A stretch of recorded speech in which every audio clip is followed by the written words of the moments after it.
This is not another story of India's rise. This is an audit of power. Over the last decade, the official narrative has been one of profound transformation, guided by a deliberate blueprint. But beneath the headlines and the carefully curated data, a different story has unfolded. It's a story of systemic decay, institutional capture, and the quiet hollowing out of the world's largest democracy. We will deconstruct the official plan, not by celebrating its claims, but by examining the evidence of democratic decline between 2014 and 2024. The official story often begins with numbers like these, a near quadrupling of corporate profits in just 3 years. But this is not a story of widespread prosperity. It's a story of concentrated wealth and power. To understand this number, we must look at what was happening in the shadows, the legalization of anonymous corporate donations to political parties through electoral bonds, creating an opaque system of quid pro quo. This wasn't a rising tide lifting all boats. It was a carefully engineered transfer of wealth, and it came at a direct cost to India's democratic fabric. Because this was a deliberate strategy, but not just for economic reengineering. It was a strategy for political consolidation. We will deconstruct this plan, not just by looking at the government's own data, but by examining what that data leaves out, by connecting the dots between economic policy, opaque political funding, and the systematic erosion of accountability that has defined this decade. The official blueprint is broken down into 5 areas. We will follow this structure, but we will ask a different set of questions. For the economic engine, we will ask who truly benefits from this growth. For the social foundation, we will ask who is being systematically excluded.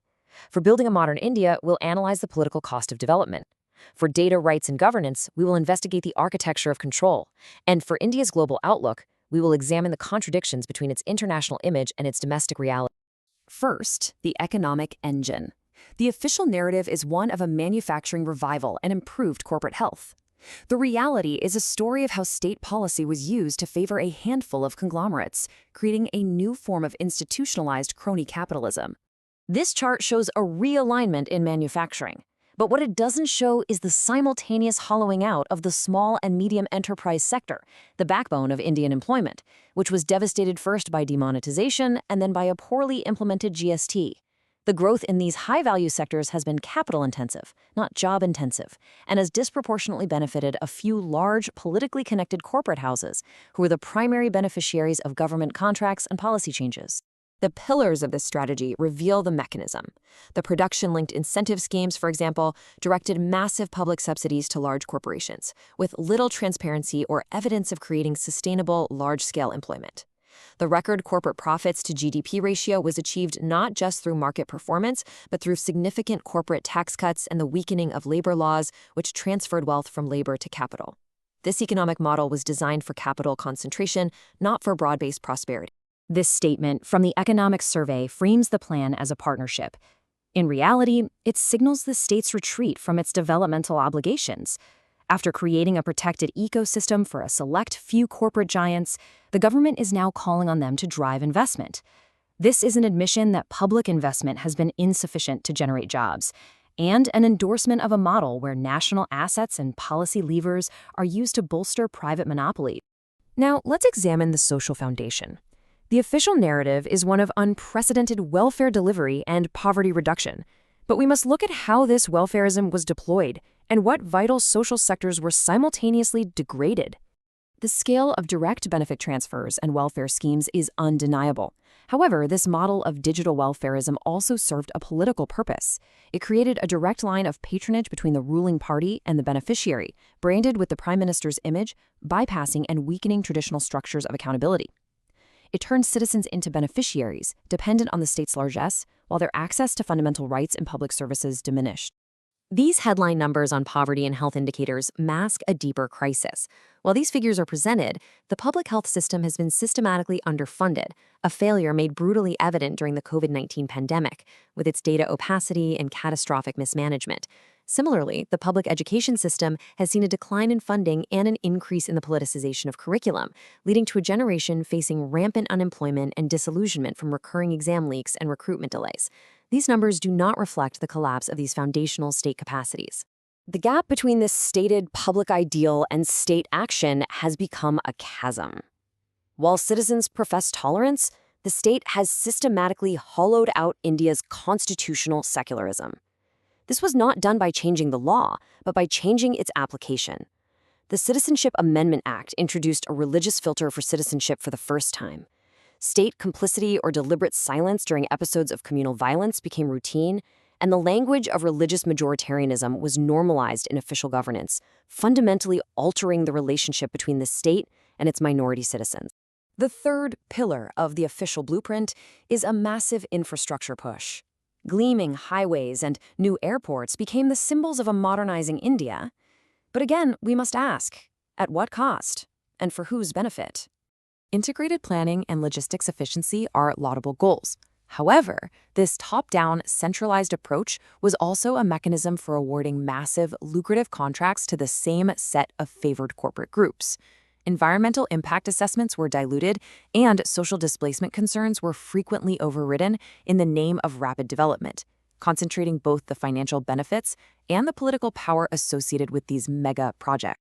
India's improved ranking in the Logistics Performance Index is a tangible result, but this efficiency primarily serves large-scale manufacturing and export-oriented corporations.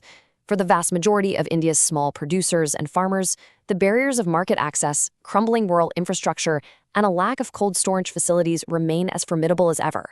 The modern arteries of commerce did not reach them. The China Plus One strategy became the external justification for internal policy shifts. To attract global capital, crucial labor laws protecting worker rights were weakened or dismantled at the state level, and environmental clearances were fast-tracked. The goal was not just to build infrastructure, but to create a compliant and low-cost production environment for global and domestic capital, placing the burden of this modernization squarely on the shoulders of workers and the environment. This entire transformation was built on a digital framework.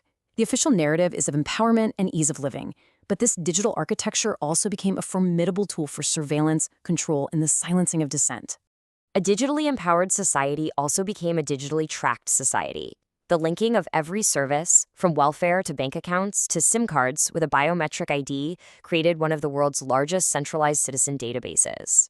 Without a robust data protection law, this infrastructure became a tool for social control, exclusion, and state surveillance, normalizing a climate of fear and self-censorship among citizens, academics, and activists. The comparison between India's data protection law and the global standard is revealing. The absence of rights to object or restrict processing is not an oversight, it is a design feature. More critically, the law provides sweeping exemptions for government agencies, effectively legalizing state surveillance without accountability. This is not a law to protect citizens' privacy from the state, it is a law to protect the state's access to citizen data. This digital control was part of a wider political project of centralizing power. This centralization was enforced through the systematic weaponization of state agencies.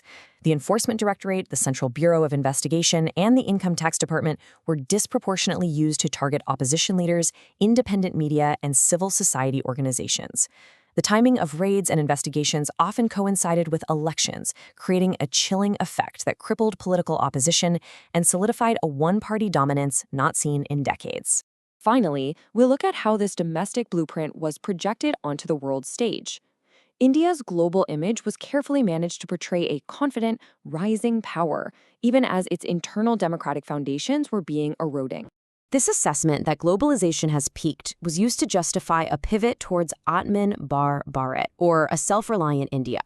While framed as a move towards resilience, this policy often translated into protectionism that benefited the same domestic corporate giants, insulating them from international competition while the Indian consumer paid the price. It fused economic policy with a nationalist narrative that discouraged any questioning of its efficacy.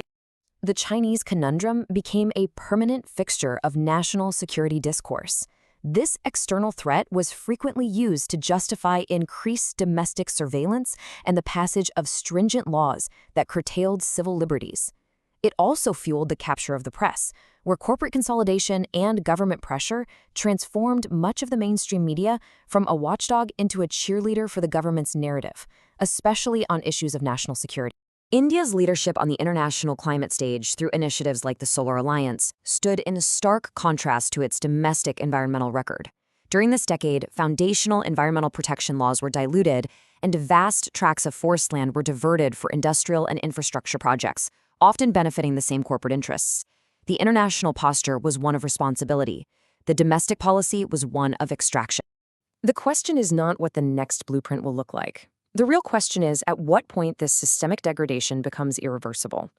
Over the last decade, democracy in India has been reduced to the mathematical act of voting, but the substantive elements, a level playing field for the opposition, an independent press, institutional autonomy, and the freedom to dissent without fear, have been quietly and legally dismantled.